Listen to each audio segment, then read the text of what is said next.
to hear talk about all women as if they were fine ladies instead of rational creatures. None of us want to be in calm waters all our lives. Jane Austen, Persuasion. Could the whispers of women in literature be the roots that nourish the tree of change in our society? In the vast landscape of literature, women have conceived powerful narratives that illuminate our souls and minds. Today, we celebrate those voices that have shaped our understanding of the world and society, and it is an honor to share this journey through their stories with you. Today, we journey through the pages of history to acknowledge three remarkable women whose works not only contributed to literature, but also to transformative social change, ignited essential questions about women's rights and social justice, and generated controversy about it. They dared to envision a world where limitations were not given to women, where they could pursue their dreams and have the role they wanted in life.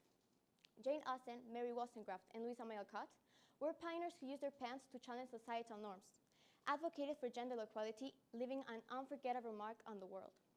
Born in 1775 in Steventon, England, Jane Austen was the seventh of 8 children in a close-knit family, a girl that had keen observations of the British landed gentry. Her father, George Austen, was a scholar who encouraged learning, while her mother Cassandra was known for her wit and storytelling. Jane's closest companion was her elder sister Cassandra, who, unlike Jane, did not marry. Austen married Harris Big Wither, a wealthy landowner, but the following day she completely changed her mind, this reflecting her desire for personal autonomy and her commitment to her writing career. She grew up in an intellectual environment, thanks to her dad's extensive library, where she developed a love for reading and writing. That later led her to write 2 of her most famous novels, Pride and Prejudice and Emma. They were previously written anonymously, simply stating, by a lady, due to the fact that in the 19th century, literature was mainly dominated by men. And these women writers often faced prejudices or were expected to write about certain themes, such as domestic life, motherhood, marriage, family matters, and religious themes. They were expected to be modest and to refuse the public claim authorship. After her death, her brother, Henry Austen, wrote a book named A Memoir of Jane Austen, finally acknowledging her for her works. Austen's novels were also celebrated for the wit, social commentary, and exploration of women's dependence on marriage for social standing and economic security. Austen's work was revolutionary because she introduced complex and realistic female characters who were intelligent and independent, and often challenged societal prejudices. For example, Elizabeth Bennet from Pride and Prejudice often values personal integrity and intelligence over wealth and social status. And so, Austen's portrayal of such characters inspired future generations of writers to create similarly realistic and strong female protagonists. As I read about Elizabeth's refusal to marry for convenience or social status, I began to question how many times I had allowed myself to be influenced by external pressures rather than listening to my own voice. Her growth, her ability to confront pride and prejudices, taught me the importance of reminding that what others think is nothing relevant to my own thoughts and ideals. I do not wish women to have power over men, but over themselves. Mary Wollstonecraft, A Vindication of the Rights of Women. Mary Wollstonecraft, best known for her seminal work, A Vindication of the Rights of Women, was a pioneering British writer that advocated for women's rights. Born on April 1759 in London, she was the second of 8 children. Her family life was marked by financial instability and a tyrannical father that had abusive behaviors with her mother, shaping like that the idea that Wollstonecraft had about marriage and the importance of self-reliance and independence.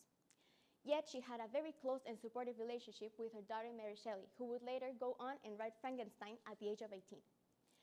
In the book of Vindication of the Rights of Women, one of the earliest works of feminist philosophy, Wollstonecraft argued passionately for equal education for both men and women. She criticized the superficial education that women received, which focused more on making women pleasing to men rather than developing their own intellectual capacities. She believed that this limited education led to a lack of rationality and independence among women.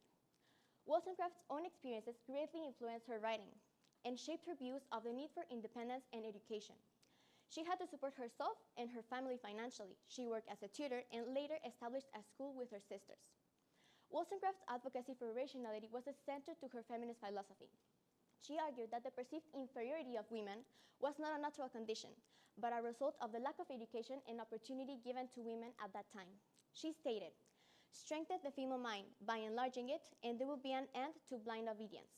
This makes evident her belief that once women are educated and their minds are strengthened, they will no longer blindly follow societal norms or the dictates of men. Instead, they will be able to assert their own will and contribute meaningfully to society as they wanted.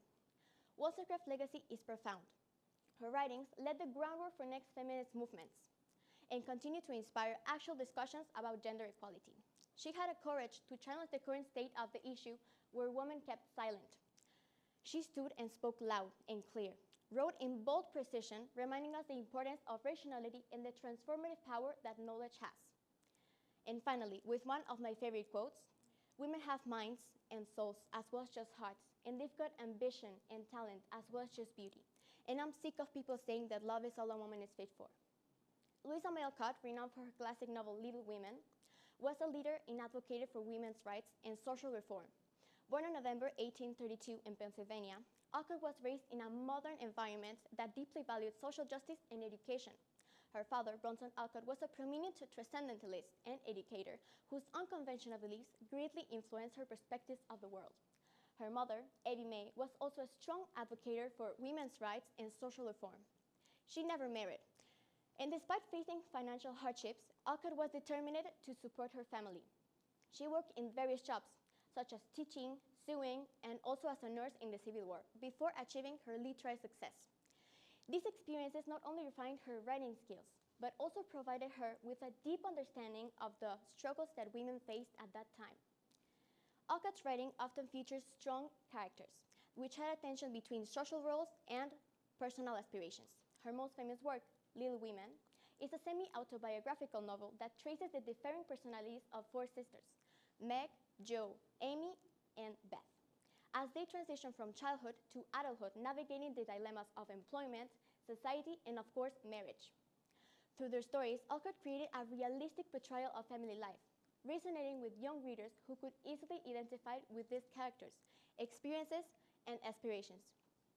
It is incredible and also overwhelming to think that these social stereotypes, limitations, expectations, and social structures regarding women didn't happen a million years ago. It just happened 2 centuries ago. And although it seems like it's much time, it is not. And these family structures and underwater stereotypes for women still exist. But there is a difference now.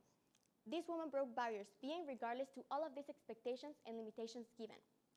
I just remember the first time I read this book years ago, reminding me with melancholy of my dream of being a writer through Jo's words, the problems she had to face and how she dealt with them regarding the context in which she lived greatly influenced me. I felt identified with the constant tension between social roles and own aspirations, all the struggles it came with, expectations, fear, and social influence. I learned a lot from this book that I consider one of my favorites. It is important to follow our dreams. It is important to not forget who we are, because that is what keeps us alive. Take my advice that I can state with all security and assure you that one day as me, having written a book just as I dreamed and willing to write more, you'll greatly thank yourself for staying true to yourself no matter the context. The last thing I can say is listen to these stories and remember everything that these women and writers did for us now. As in their stories, we found courage to challenge not only external but also internal prejudices that we put on ourselves, reminding us that we don't have to fit in predefined molds. We can shape our destinies by following our passions. As they broke gender stereotypes in literature, exploring taboo issues and societal standards, as they challenged the roles of women in society, stand tall in the face of judgment, and above all, never let anyone tell you what you cannot achieve, because just as they shaped history, you can shape your future. The world is waiting for your voice. Don't hold back. Follow your dreams regardless the fact that you think that you can do it, regardless of the dependence, and most important of all, regardless of the societal prejudice.